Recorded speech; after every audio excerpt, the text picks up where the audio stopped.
খুব সূক্ষ্ম একটা চাল চেলে দেওয়া হলো।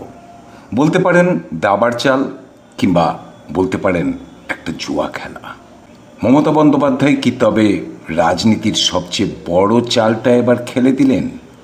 ঋতব্রত বন্দ্যোপাধ্যায়ের বিক্ষুব্ধ শিবিরে সন্দেহের একটা চোরা আগুন লাগিয়ে দিলেন। দেখুন, যখন ঋতব্রত শিবির নিজেদের শক্তি বাড়াতে ব্যস্ত, সামনেই 21শে জুলাই, সেখানে প্রমাণ করতে ব্যস্ত যে তারাই আসল তৃণমূল আর শহীদ পরিবার সেখানেই হাজির হবে, ঠিক তখনই কালীঘাট নিঃশব্দে শুরু করে দিয়েছে এক মারাত্মক মাইন্ড গেম। এরকমই একটা খবর পাওয়া যাচ্ছে যে ঋতব্রত বন্দ্যোপাধ্যায় 58 জন বিধায়ককে নিয়ে মমতা বন্দ্যোপাধ্যায়ের তৃণমূলকে একেবারেই ফাঁকা করে দিয়েছিলেন, সেখানে এখনও যাচ্ছেন অনেকে। আর সেখান থেকে একটা সন্দেহ উঠে আসছে রাজনৈতিক মহলে, তবে কি এবারে কোনো ট্রজান হর্স ঢুকে পড়েছে ঋতব্রতর শিবিরে? প্রশ্নটা উঠছে রাজনৈতিক মহলে। কিন্তু কে সেই ট্রজান হর্স? গুপ্তচর বলছেন রাজনৈতিক মহল, যে ভিতরে ভিতরে ফোঁপড়া করে দিচ্ছে ঋতব্রতের তৃণমূলকে। তিনি কি সম্প্রতি প্রবেশ করেছেন, নাকি অনেক দিন আগে থেকেই সেখানে খেলা শুরু করে দিয়েছেন তিনি? কে তিনি? আর কীভাবেই বা একটা মাইন্ড গেম খেলা হচ্ছে, যে মাইন্ড গেম খেলেই কালীঘাট হয়তো ফাটল ধরাতে পারে ঋতব্রতের শিবিরে? শেষ পর্যন্ত ভিডিওটা দেখুন। আর আমি তারক ঘোষ আপনাদের সঙ্গে। আপনারা দেখছেন ভয়েস 9 বাংলা। মমতা বন্দ্যোপাধ্যায় নিজেই তার সাম্প্রতিক ফেসবুক লাইভে এসে একটা ছোট্ট করে বোমা ফাটিয়েছেন। তিনি স্পষ্ট বলেছেন, যারা ওই শিবিরে গেছেন তাদের মধ্যে অনেকেই এখন আমাদের সঙ্গে যোগাযোগ রাখছেন। কিন্তু আসল রহস্যটা ঠিক কী?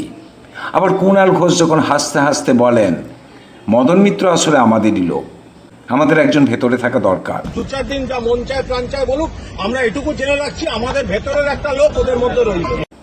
তখন সেটা কি শুধুই একটা রাজনৈতিক রসিকতা, নাকি এর পিছনেও কোনো কারণ আছে?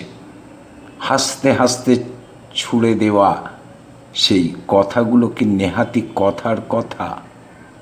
অন্যদিকে দেখুন, দলবদল করেছেন তাপস চট্টোপাধ্যায়ও, খুব উগড়ে দিয়েছেন আইপ্যাকের উপরে।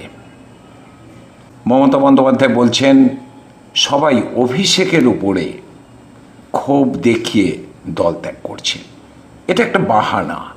প্রশ্ন উঠছে, এই যে একসঙ্গে সকলের চলে যাওয়া, এই ক্ষুব্ধ নেতারা কি সত্যিই সেখানে স্থায়ী হবেন, নাকি একটা বুমেরাং দেখতে চলেছে বাংলার জনগণ, এবং সেটা হয়তো কয়েক মাসের মধ্যেই?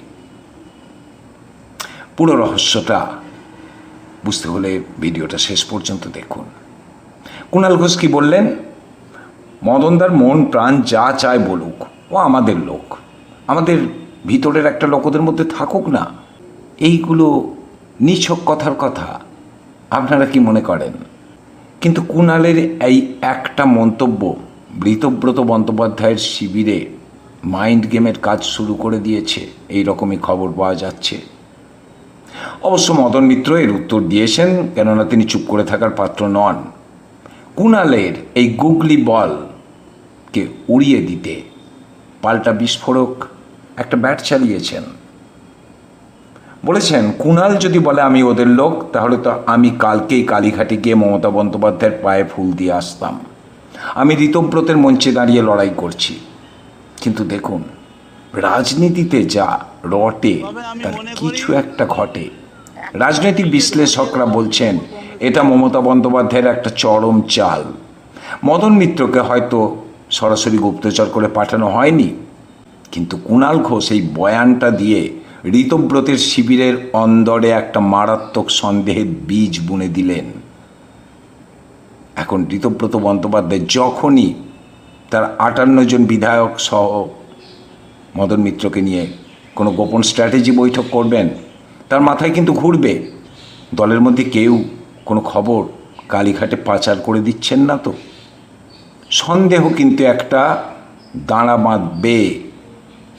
হয়তো খুব কাছের কয়েকজন ছাড়া অনেককেই হয়তো সন্দেহ করতে শুরু করে দিতে পারেন।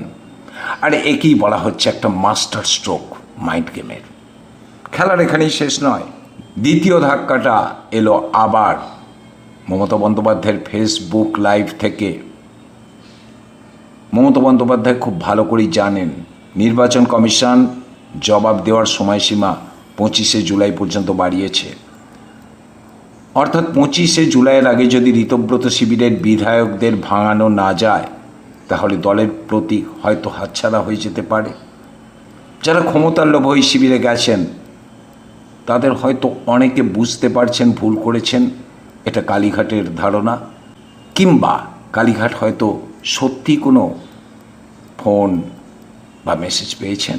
কেননা মমতা ব্যানার্জি তো পরিষ্কার ভাষায় বলেছেন অনেকেই গোপনে আমাদের সঙ্গে নিয়মিত যোগাযোগ রাখছেন এবং ফিরে আসতে চাইছেন।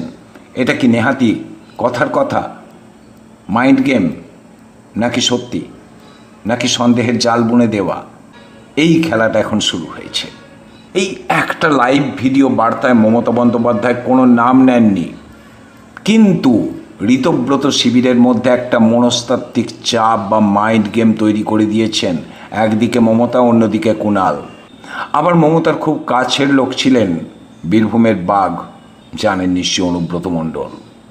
সন্দেহ একটা দানা বাঁধছে, এটাই বলছেন রাজনৈতিক জগতের একাংশ।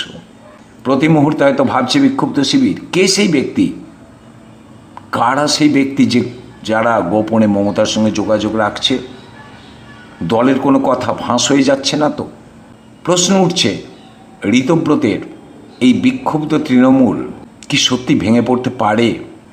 এই মনস্তাত্ত্বিক চাপ কি ঋতব্রত বন্দ্যোপাধ্যায় উড়িয়ে দেবেন বেমালুম, নাকি তিনিও ভাবতে শুরু করবেন দলের মধ্যে হয়তো কেউ এসে ঢুকেছে?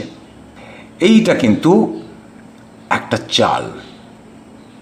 সত্য হোক বা সত্য না হোক, কালীঘাট কিন্তু চাইছে একটা ফাটল ধরাতে। পুরনোদের দলে ফিরিয়ে নেবেন কি নেবেন না সেটা পরের কথা।